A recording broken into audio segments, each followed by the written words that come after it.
Hello, welcome to this podcast series, Lifelong Learning with Dee. My name is Dee, a UK-based Transformational and Mindset Coach. I help people with personal growth and development, as well as career change. In this podcast series, I will explore various subjects such as coaching, spirituality, and personal development. So today's episode will be around the subject of narcissism in intimate relationships. Joining me today is Catherine Wong, who is an Australian-based life coach who will be sharing her insight on what a person with narcissism is like, how to deal with them, and how to set boundaries in the relationships. Kat, welcome to Lifelong Learning with Dee podcast. Thanks for joining. So first of all, would you like to say hi and tell the listeners a bit about yourself?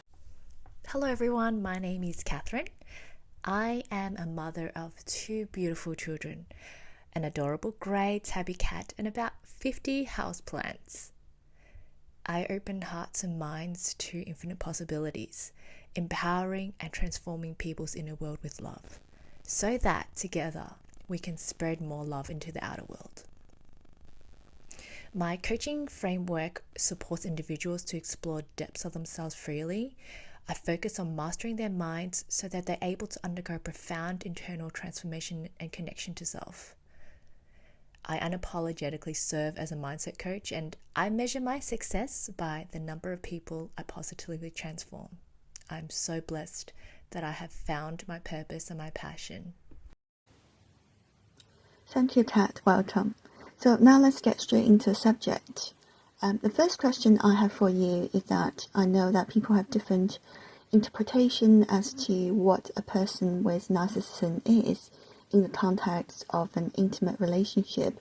How would you define that? And what does a person with narcissism mean to you in the context of these relationships? Okay, so I just wanted to start off by saying that when I talk about narcissism today, I'll be speaking from my own experiences and also experiences that I know from people around me. Because I am not a mental health professional, it is a deeply personal topic for me though because of the experience I've had. I just wanted to approach it with honesty and sensitivity. So today I will be sharing a lot about my own 10-year toxic relationship, the journey that I've had, particularly because it is a journey that it was a big part of my life. It was all my 20s, a lot of ups and downs, but through it all, I learned so many important lessons. So I just wanted to really make it clear that although these experiences have been really painful at times, this conversation, I wanted to keep the dignity of myself as well as my ex-partner, because I'm just really here to speak from possibilities and not from my pain.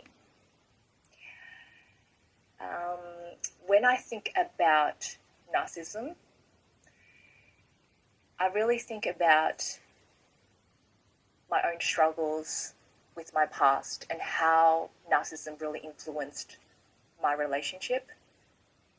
And looking back, he had his own struggles, he had his own traumas, and in my specific relationship, I know we were both doing the best we could at that time. It wasn't easy. It was a very painful relationship at times. There were times where I have to admit I didn't want to go on. But now, after lots of healing, I can really say that I am grateful for the lessons. As painful as it was, I have grown so much as a human being, and most importantly, it has shaped who I am today. And I don't think that I truly believe that if I go through that experience, I would not be who I am today. And I truly love and appreciate who I am today. That is the most important thing. So going back to your question, just to refer back to what Dr. Ramani, a narcissistic expert, she defines that narcissism is a personality trait. Just like any other trait, it actually exists on a spectrum. And when we often hear about narcissism, it is on the negative end of the spectrum. And you'll often hear it was characterized by lack of empathy, grandiosity, perhaps like a chronic sense of entitlement, and a chronic need to seek out attention and validation from people. And just to be clear, today I will be talking about experiences with narcissism rather than narcissistic personality disorder, NPD, which requires a health professional to assess and diagnose. Early on, you asked me about what it means for me in an intimate relationship. The first words that do come to mind for me are manipulation, gaslighting, and a strong desire to take control in the relationship. And that looked different in each stage of the relationship. So I would say that the narcissism showed up differently depending on which phase we were in the relationship. Kat, thank you for sharing your own experience, and I appreciate that you being so open and vulnerable. It's interesting that you mentioned about stages, because this has led nicely to our next question, which is, at the early stage of a relationship, we tend to see the bright sides of your partner and tend to oversee the warning signs. So how do we spot a person with narcissism? What are the red flags in these early stages? In order to answer this question, I do need to rewind back to my childhood. I don't think I experienced love from another person. I mean, still to this age, I'm 35. I don't think I've experienced love from another person before. And the first time I experienced love was when I started loving myself. I believe that my parents love me. I have no doubt that they love me, but the way that they show love is very, very toxic. I wouldn't say that it's a healthy form of love. It's a lot of fear, a lot of scarcity. My parents argued a lot as a child. Their relationship is chaotic. And often when my parents weren't happy, my siblings and I were the ones who suffered. We actually got a very dysfunctional set of parents who I feel didn't meet my emotional needs growing up. Being the middle child of the family, I learned that I needed to earn love from my parents. I felt like I needed to be the golden child, the child who doesn't cause trouble, the child who was good. And I was praised and given love for being the fixer of the family. And I kept doing it. I kept being good. I kept helping. I kept fixing things in the family so that I can get that hit of love. And when I started dating, I could never understand why I didn't like good guys. I was like, if they were calm, if they were peaceful, if they showed me love, if they made me feel safe, I would say to my friends, oh, this guy's just boring. This guy, like there's no fireworks. And for a long, long, long, long time, I didn't understand why I felt that way. What I know now is that my nervous system has been wired to experience love, where I need to be sent into fight or flight mode. I needed to go on the chase. I needed to feel that I had to earn the love.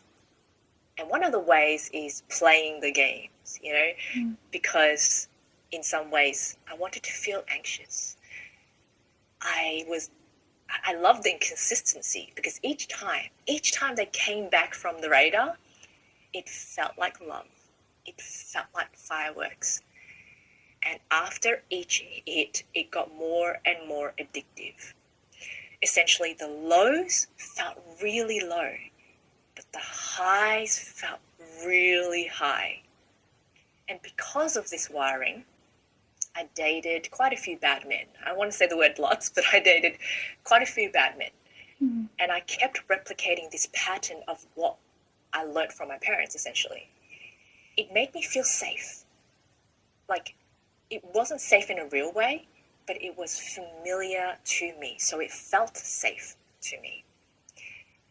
And what I've realized, speaking to a lot of people that have partners with, narcissism or narcissism traits, the nervous system and the imprinting patterns, we are perfect targets for people with narcissism traits or who are abusive, because we never test the relationship.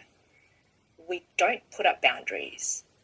And in all deep truth, because of the way we're wired, this is exactly what we're looking for. And I understand that a lot of narcissistic relationships, they actually start with what they call love bombing. My relationship didn't start with love bombing. And just to give a brief background about love bombing can come in a spectrum. It can be in a spectrum where it's very manipulative and sinister. So I really love the love expert Matthew Hussey. He describes love bombing as it's to get you into a deeper, I guess it's to move you faster into a relationship, to be able to extract the attention, the value, and the love from you very, very quickly. Often you'll see people talk about, this person, a lot of grand gestures, they gave me a lot of gifts, deep confessions of love very early on, and lots of promises of commitment. So when I met my ex, he actually was in an established relationship that I didn't know actually for a while. And being a 16-year-old teenager with not much freedom, from what I believe is that he realized very early on that I wasn't going to be love bomb worthy, because the investment wasn't going to give him the supply that he wanted, which was love, attention, and validation. So I got a sense, this is all just what I think and I believe. Because a lot of the time when people say, oh, did you get love bomb? I was like, no, not really. I mean, the first year or so, we actually didn't even see each other much.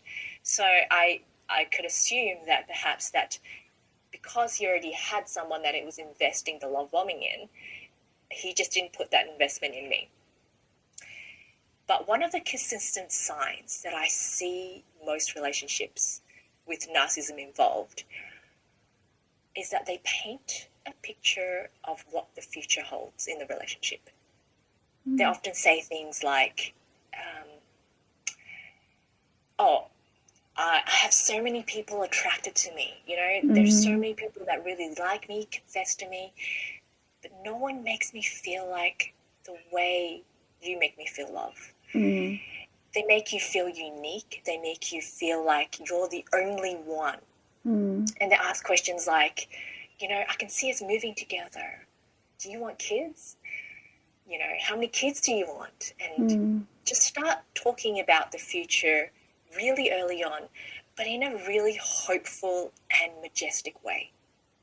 And I understand these type of conversations, they can also happen in a healthy start relationship. Like, these are questions that even healthy relationships can ask. But in narcissism in particular, it goes hand in hand with pushing boundaries. And what do I mean by that? In a healthy relationship, boundaries are here to protect us from ourselves as well as the other person. But I grew up with no boundaries. I didn't know what they were. I don't think I had any boundaries. And being a people pleaser, being the fixer, I was very, very agreeable. And what it seems to me is that testing the boundaries comes really naturally for people with narcissism. And sometimes it is obvious in the form of manipulation, gaslighting, but other times it can be quietly strategic. So coming back to my experience, in the early stages of dating, he looked like he was very interested in me, asking how my day was, what I was up to, wanting to know exactly how I'm feeling, exactly what I'm doing. And it makes you feel like this person is just so invested and interested in who you are, what you're doing. Essentially, it just makes you feel loved and cared for. And if I was ever vulnerable enough, for example, to tell him about, oh, you know what, today I had a fight with my best friend and, I don't feel good. He would be on my side 150%. And what I did notice was that he would bring up seemingly valid points of why this person was a bad friend. I would be swayed. I would start to believe that this friend maybe isn't as good as I thought he was, because I started to believe his words. And what I realized, especially in a lot of narcissism relationships, the information that I gave him would be used against me eventually, and that the quietly but strategic comments about the people around me was to isolate me. And one more thing I do want to say is that people on the lower end of the narcissism spectrum, they tend to, like, compared to people with NPD, I feel like they tend to be more calculative, more manipulative. And people with the low spectrum, it can appear more natural. And when it appears more natural, especially early on in the relationship, where you don't want to, where you're open to learning about someone, where you're more likely to give them more excuses, I find that it is difficult to tell whether it is coming from love or from a sinister, more manipulative intent. And at that point in my life, I was very unaware. My self-awareness was very low. Because of my experience being emotionally neglected and craving for love, it was really hard for me to explain his actions rationally. But one thing I do know is that very early on, there was a moment in time that there was a very clear red flag.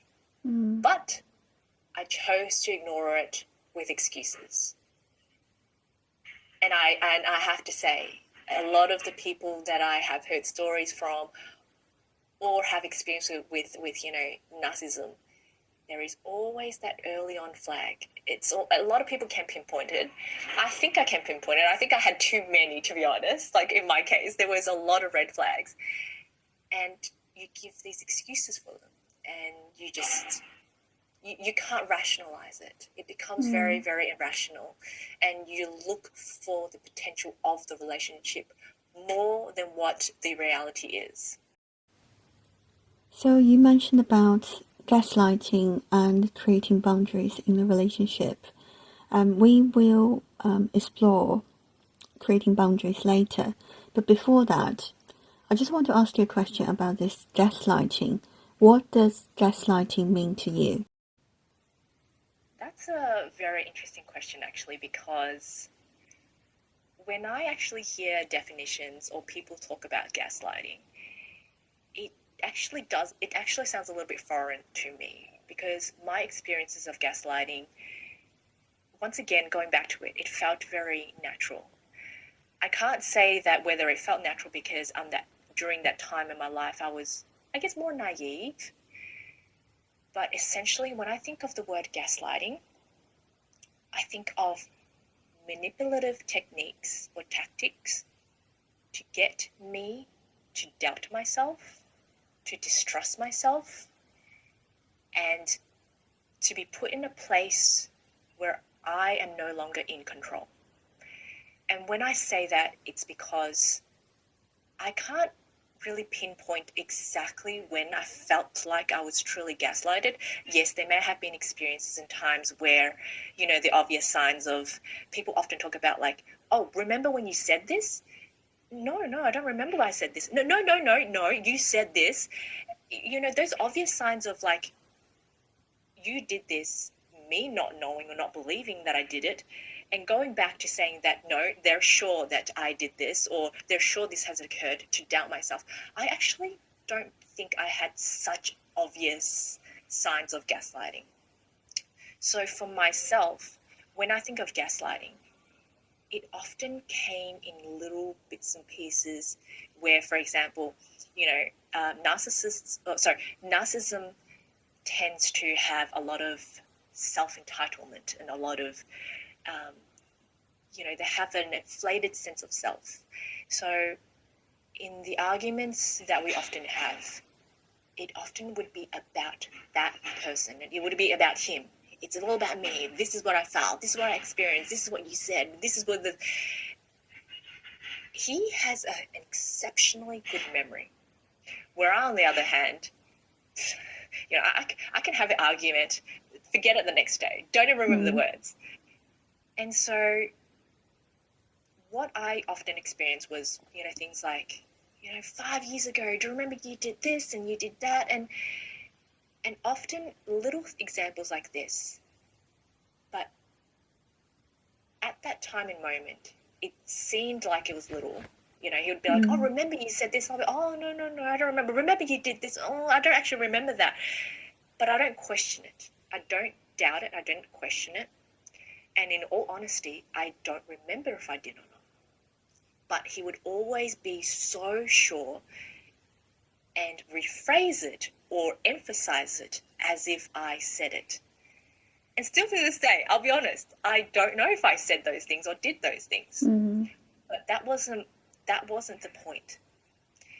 The more often he would do things like this, and it could be not only about the things that you do or say, but your capabilities, your wisdom, your knowledge, your capabilities to do normal things, you start to really distrust and feel like you are incapable without him, or without the person, without the partner.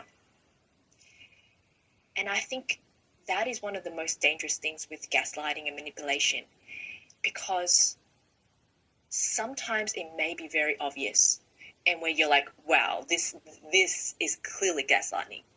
But other times, the ultimate goal is to make sure that you are incapable to make decisions. You are incapable to be out of their grasp, because when you give this capability and hand it over to them, they start to control your life. I started to, can you believe it? By year 5, even what I wore was dictated by him. I no longer could wear the clothes I wanted to wear. I sometimes couldn't see the people that I wanted to see. And I no longer could go to places that I wanted to go to. And this wasn't something that happened overnight. This was something that day by day, little by little, through little manipulative techniques, through a lot of gaslighting, that were just tiny but strategic, that made me become essentially this, I don't want to say this, but like this useless person. He made me feel like I could not do simple tasks. He made me feel like I was not trustworthy. He made me feel like if I gave him the control, my life would be better. And now thinking back, it was probably one of the scariest moments in my life when I realized that, because I think throughout the process, it was so natural, that the transitions were so natural that I didn't realize it. And the moment that one day I was like, wow, what happened? It was already too late. Do you mind if I asked how long you've been together with your ex? Because I am just curious as to how long it has taken you to realise that he's been doing that to you. I was with my ex for 2 years, like dating for 2 years, and we got married for 2 years and 10-year marriage. And when I started to realize all this, so around year 6 to 7, between year 5 to 7, year 5 to 7, that's when I started to notice things were shifting, things were changing. I couldn't quite pinpoint what it was, but because by that time I already had my first child, just had my second, I didn't have much time to really think about it. But I think my intuition always knew. There was always this lingering feeling within me that was like, I can't really pinpoint what it is, but something was not right. And why I say this is because I actually had no idea about abuse. I had no idea about narcissism. Like, I didn't even know anything about that at all. Even till the end of my relationship, I actually didn't know about that. So when I say that I didn't figure things out until about year 5 to 7, was because very early in the years, there would be a lot of honeymoon periods. A lot of honeymoon periods. And when I say honeymoon periods, still to this day, I can't say whether that was manipulative or not. For example, when my daughter was young, every single day, no doubt, we would go together to drop her off, and we would come back to pick her up together every single day. Every single day, without a doubt. And if I just say this in a context of, wow, what a devoted husband. For the first few years, everything was done together. Everything was done together. We'd go shopping together. We'd groceries together. Everything was done together. And when I told people that, people would honor me and be like, wow, you have such a great husband. He does everything with you. Because that's what you want in a relationship, right? You want someone who's always there, who's willing to take part with you. Partnership. But I see it so differently, because you have to ask about someone's intent in doing that. And as going back to the gaslighting, those formative years of the honeymoon phase of doing things together was partially to get me to rely on him physically, emotionally, financially, was to be able to put me into a place where I was more vulnerable. And thinking back, if in a healthy relationship, that's great. But if I stretch out to think about relationship, I think there was a little bit of a sinister intent in that phase of my life. It wasn't loud. It wasn't something that you'd often hear. I don't know if this is, but I do hear that a lot of narcissism relationships, there is a honeymoon phase. They're always talking about it. And it's like, wow, and it's extreme. And it's always extreme. It's always one end of the spectrum. And so for me, looking back, that was one deep end of the spectrum. If you ask me, was I happy? I was deeply happy. Deeply, deeply happy. But the shifts really quickly as well. And when I say between the 5 to 7 year period, yes, that sounds like a long time. But from an established relationship, which was really happy to the core, that shift really turned my life upside down. Because between the 5 to 7 year period, it was from really, really amazing to like the depths of hell, basically. Oh, wow. So we're talking about the early stages, and one of the early patterns is that someone who has narcissism will say to you, Kat, I want to make it right for you. How would you respond now? Okay, I'll respond by saying, great, don't tell me. Just show me through your actions. Show me consistency instead of empty promises. Show me commitment instead of excuses. Show me you are trustworthy by doing what you say and saying what you mean. There is actually this beautiful quote from Oprah, And it's a quote I live by now. The quote goes, "When someone shows you who they are, believe them the first time." So whenever I meet people, especially going on dates, I give no excuses. I see and I believe their actions the first time they do it.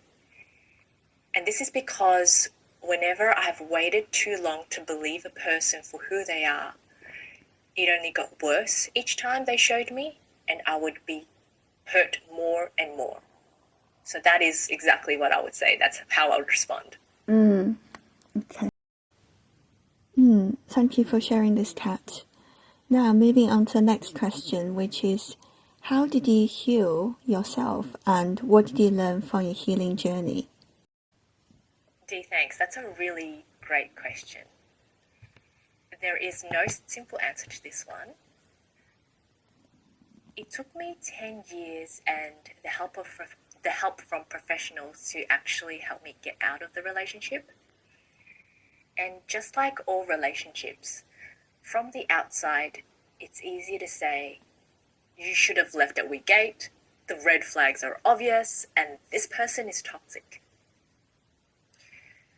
But for most of my relationship, my nervous system and my internal state told me otherwise.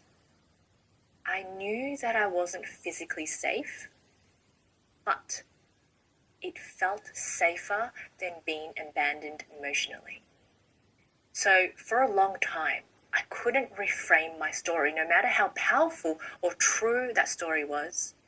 I couldn't regulate my nervous system to believe it. And I'll just give you a little example.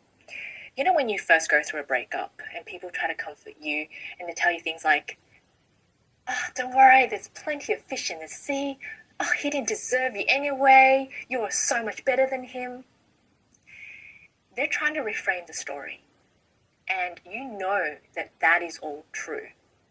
But your nervous system tells you otherwise. It might tell you that you were dumped because you're not good enough, or that you're actually just not lovable. And I found this phrase, or what Nicole Napera talks about, the holistic psychologist. She says that until you are able to regulate your nervous system, you actually might not have access to a better story. And that was exactly me. And why I talk about this is because the interesting part of it is that by the end of my 10-year relationship, the 10-year marriage, I had completely lost myself. I didn't know who I was. I had no purpose. I merely lived to survive every single day. I was lost. I had no trust in myself. But somehow, I started to distrust that disempowering story that I have told myself all my life.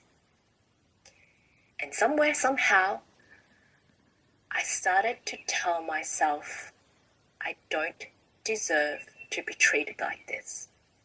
I didn't have a plan, but this simple statement changed my life forever. I believe it was the self-belief that I was worthy for more. And at the time, it didn't feel like that. But now looking back, I can say that this simple statement saved my life. And it saved my life because the self-belief that I am worthy of more, it gave me life. It gave me the ability to start believing in myself again. Indeed, I am still on the healing journey. I still believe, I personally don't believe that you can ever be fully healed. But I'll let you know otherwise if that's the case. I think we're all on the healing journey, like the same as me. Yeah, exactly. Like it just, and I think that even though you feel like you've healed a certain part of your life, you're like, something else comes up. Things pop up. But let me tell you one thing. Coming out of a toxic relationship, the aftermath was not easy at all. There was a lot of shame. There was a lot of guilt. And for me, there was a lot of stigma because I became a single mom. And the scariest part was starting a new life. Starting a new life completely not knowing who I am. And because what I did was I started comparing myself to others, I could only see the lack in my life. I believed and took advice from people who didn't even have their life together. And so the noise of the external world began to dictate my actions, my beliefs, and all the choices that I made. Unless you're surrounded by truly loving, supportive people, this could be a very dangerous concoction. So it felt like, at the beginning, it actually felt like my disempowering story of my life was true. I actually came out of a relationship, experienced all these emotions, and I started to believe again that I was not worthy to be loved, that I wasn't enough, and that it was my fault because I didn't try hard enough. So at the beginning of my healing journey, I actually spiraled even deeper. And mind you, I was also grieving a 10-year relationship. I was also grieving who I once was, no matter how toxic it was. But looking back today, I can really confidently tell you it was the beginning of shedding an old version of myself. That was the moment. And just like many people say, sometimes when you feel like your life is spiraling out of control, when things are just not working out, and that is when everything is actually coming together. So once I got out of the relationship, I went on a downward spiral, and it is, to be honest, it was a downward spiral that was going to happen because during that process, there were so many emotions that I had to hold back in the relationship to survive. It had to come out. And when you start to allow yourself to feel those emotions, when you allow it to come out, you're like, where did this come from? You're like, just last month, I swear I was happy that I finally got out of this toxic relationship. Where did these feelings and emotions come from? And once I allowed those emotions to come out, I didn't know how to deal with them. I didn't need to know. But because I was in survival mode for so long and I suppressed all the feelings and emotions to survive in the relationship, when I allowed those emotions to come out, that's when I allowed myself to become who I am meant to be. I essentially started to find who I was. I started to believe in myself. I started to make decisions, even simple decisions, what I wanted to eat, simple decisions. Making those simple decisions felt good to me because my whole relationship, he dictated everything. It made me feel like nothing that I ever wanted mattered.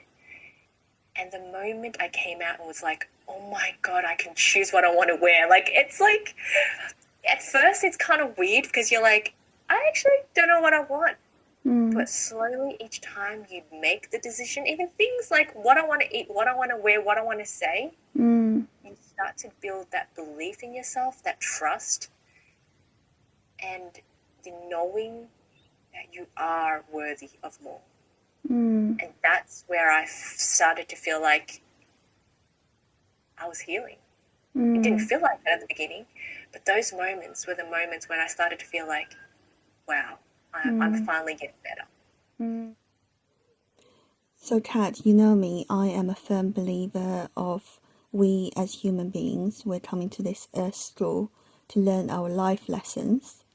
So do you feel like this experience was chosen by your soul or your higher self in order to make you a better version of yourself?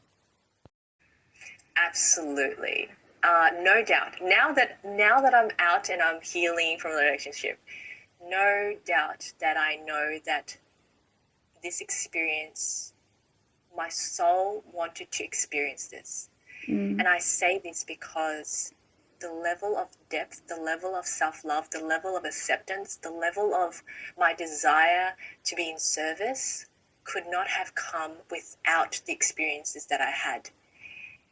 And when you're able to take your pain and turn it into a gift, the meaning attached to it shifts completely.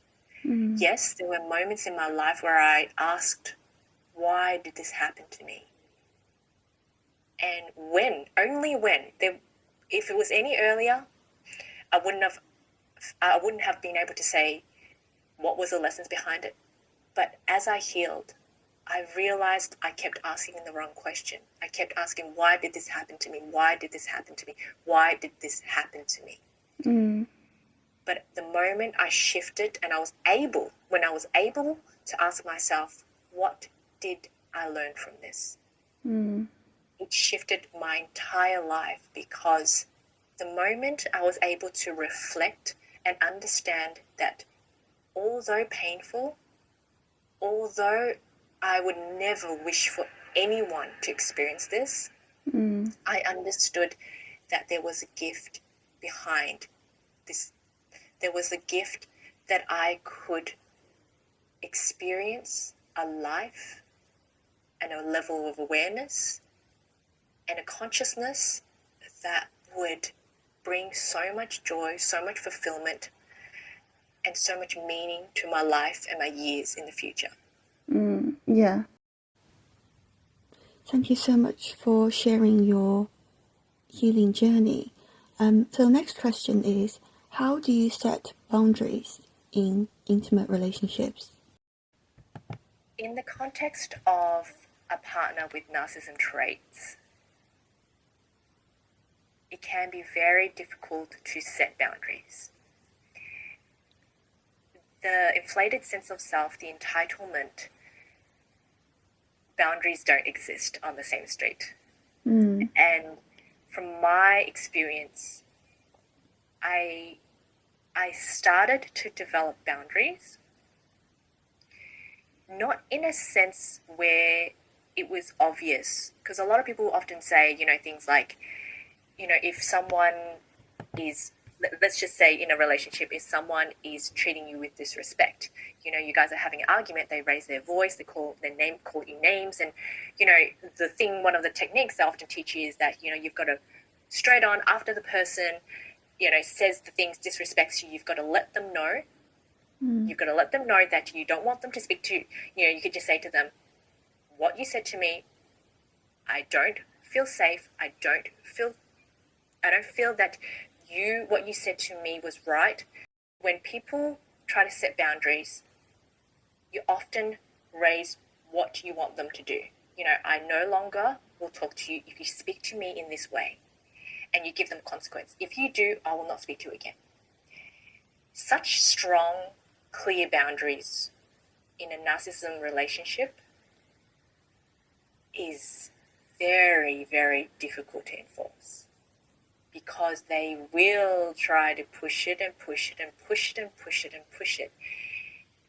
And when I say that, there are often consequences, deep consequences, not right then and there, but deep consequences that come out of spite, out of anger, out of revenge.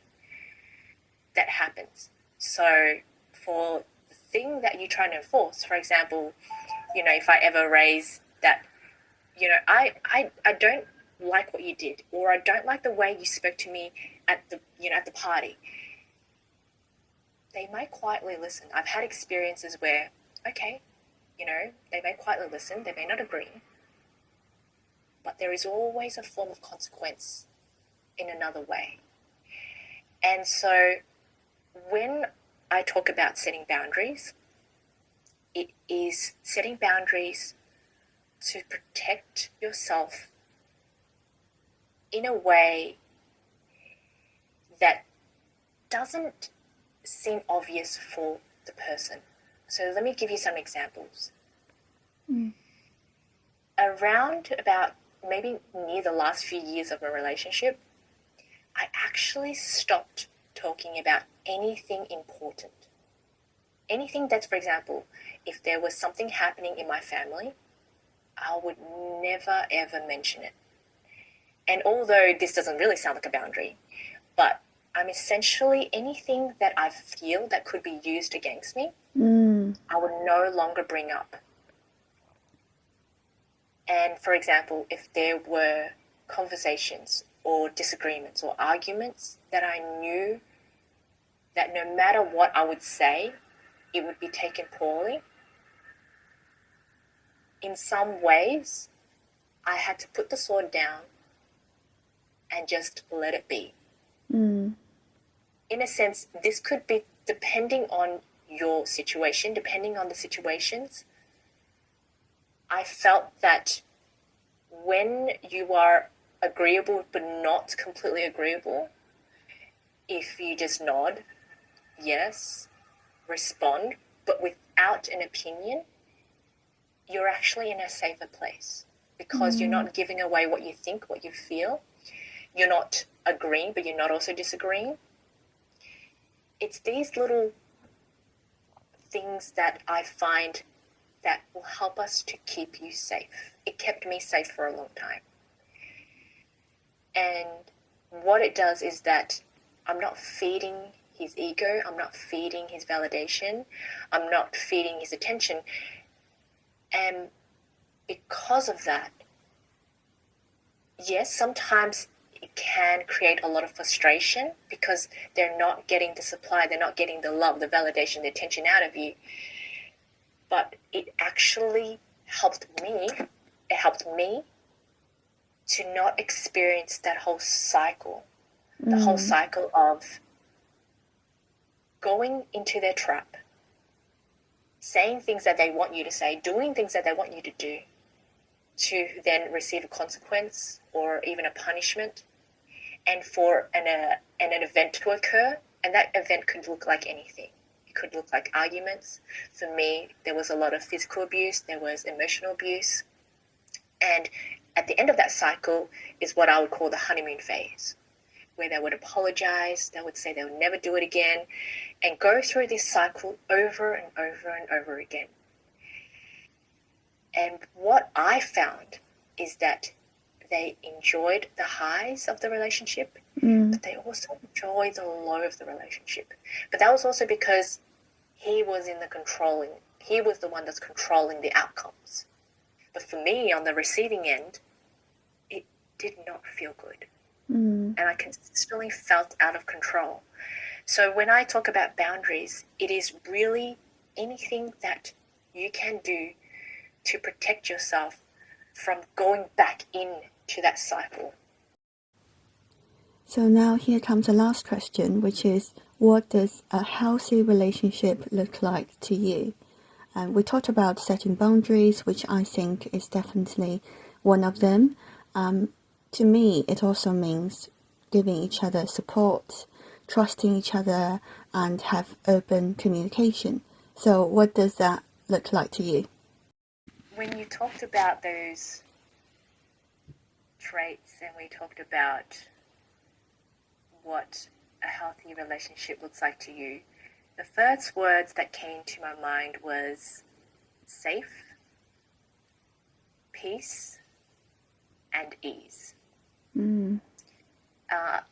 A relationship with someone that has narcissism traits can be very out of control, very chaotic. So now that I've been single since 2017, and what I truly desire in a relationship would be safety, peace, calm, but also things like, I would love to see my partner hold space for me, to emotionally be mature enough to not only hold space, but be able to understand understand my emotions and understand and comprehend my past. And I say this because what I experienced is very, very heavy. And it's not easy for someone, especially someone who has been in just mostly healthy relationships, to understand things that could trigger me, or the things that did not show up or be mentioned in a past healthy relationship. So for me, safety, respect, holding space, thinking about how they can emotionally be of a support, these little things are very important to me, because in the end of the day, what I experienced was very traumatic. It was a very strong trauma bond. And coming out of that requires a lot of courage. And I will still always have remnants of it. Because it was such a long time, I will have remnants of it, and I will feel like my sensitivity to certain things are probably greater than most people. And in all honesty, Dee, I don't 100% know what a healthy relationship looks like. I've yet to experience a healthy relationship. And even though I've done a lot of healing, and I have a really clear idea of what I want, I have yet to experience it. And I'm really excited, because I'm not who I was. And I'm open to the idea of what it could be. And I think that's really important to me. Yeah, yeah. And it's interesting what you said about the triggering, because, you know, like in an intimate relationship, we become mirrors to each other, right, with our partner. Yes. So even like my view is, even in a healthy, loving relationship where, you know, we trust each other, you know, we feel safe, there's still loads of moments where we get triggered. And this could be to do with our childhood traumas or the experience we had in the past. So my question for you is that, do you feel like it would be okay to get triggered every now and then, or do you feel like it's not a good sign? I do believe that there is a spectrum for triggers. I do believe that there is a healthy spectrum. And why I say this is because when I spoke about this with my therapist, you know, I asked her, is there something still within me that I need to move on from, heal from? Why am I so easily triggered, or why do I feel that safety is so important to me? And a lot of the times I couldn't articulate what it meant for me. I may have given some background as to why I need that level of safety, but I wasn't able to comprehend and understand it. And so I would feel unsafe very, very sensitively. So it could be something that a normal person would be like, oh, I'm fine. But for me, what my therapist explained it is that because of my experience, I have to acknowledge that the spectrum and my level of sensitivity to certain things that make me feel unsafe are not going to be like the average person. It may change, it may not ever change. But regardless what, I will need to seek a partner who is able to understand that, hey, you know what? It's just like when people have been cheated on before, for example, and their level to trust people is, you know, a lot lower, or they need a lot of commitment or a lot of things to feel like they can trust their partner. So with me, the level of safety is always going to be higher. And it will be important for me to find a partner who says, you know what, I understand. Tell me, how can I do things, or what can I do to make you feel safe? And, you know, open up and be like, if I ever make you feel unsafe, please let me know. Just having these little things to be able to tell me that I can exhibit this, because essentially it could be part of who I am forever. And on the other hand, I find that there are going to be certain triggers. And like, I love how you mentioned our partners are like mirrors. Because I have had an experience where I dated a guy where he mirrored everything that I needed to heal from. So at first I was like, what's going on with me? I was like, what's happening? Like, I thought I was, you know, really healed, and I thought I was going through a good phase, you know, ready for a relationship. And what I realized that it's also a perspective. A trigger is there because there's a symptom, there's an underlying symptom that is screaming for you to listen to it. And often when I get triggers, I always ask myself, what do you need, Kat? What is it that you want from me? And if I go deep and listen, I'm able to distinguish whether it is coming from fears or whether it is coming from the intent that I need to heal from something. And when I allow myself to go deep and inside and speak truthfully to myself, for example, if it's coming out from fear, there's different strategies and techniques, maybe breathing exercises, challenging the question or challenging the thoughts, very, very rational things that I can do. On the other hand, if it's on the spectrum of that, hey, maybe you're not ready for a new relationship, or maybe that there's this type of thing in this person that triggers you, what is it? And so I would then go and look within myself and ask myself what it is that I need to do. And seeing triggers that way has really changed how I deal with it. Yeah, I love that. And I like what you said about, triggers can help us to heal. And also it's like doing all these self-reflection and the inner work, just being aware, that kind of help us, isn't it? Absolutely. So, Kat, is there anything else that you'd like to share before we wrap up? What I wanted to say to your audience is that if you are currently in a relationship that you're not happy with, it doesn't have to be with someone that has narcissism traits.